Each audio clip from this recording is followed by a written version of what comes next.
welcome to Askimo TV. We're talking today to Dr. Kulvinder Lall. Dr. Lall is a leading heart surgeon in London. Hi, Dr. Lall, how are you? I'm very well. Good morning to you. Wonderful to be talking to you today. Today we're going to be having a discussion about open heart surgery and some frequently asked questions that people may have. So let's begin with, what is open heart surgery?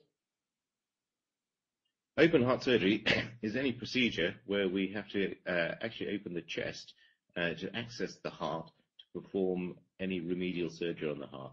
So this may be things like coronary artery bypass surgery, aortic valve surgery, anything to do with the lungs, mitral valve surgery, and also transplantation surgery.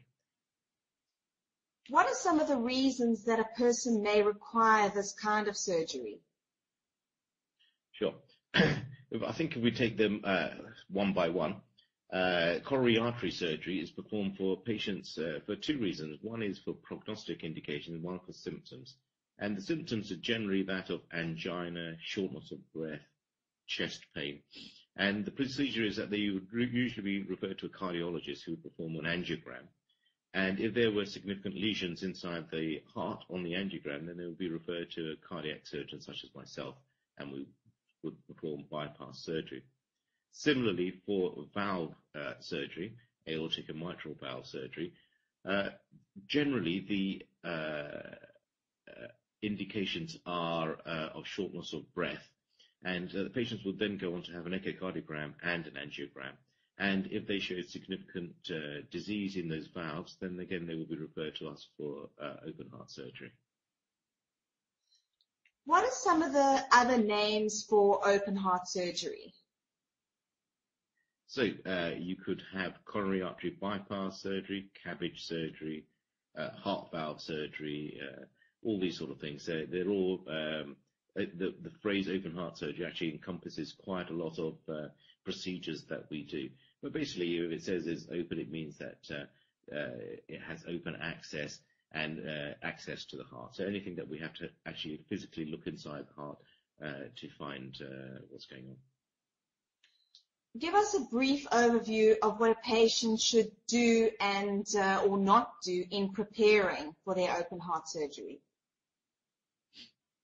Okay, so if they've been accepted for surgery by a surgeon and they're before surgery, if they're having coronary artery surgery, they should really do several things. One is they should cut down or stop smoking full stop.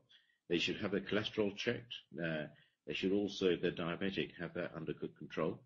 And they should take moderate exercise, but not severe exercise. I think anything such as nice long walks before the surgery. And if they're overweight, they should try and lose a little bit of weight, because if a patient is overweight, it does give them an excess increased risk for the operation. What are the risks involved in open heart surgery? There are two major risks. One is that of death. And that is approximately, that depends on the risks factor of the patient. So if you have a young patient who's nice and thin with no risk factors, then the risk of that operation should be less than 1% of death.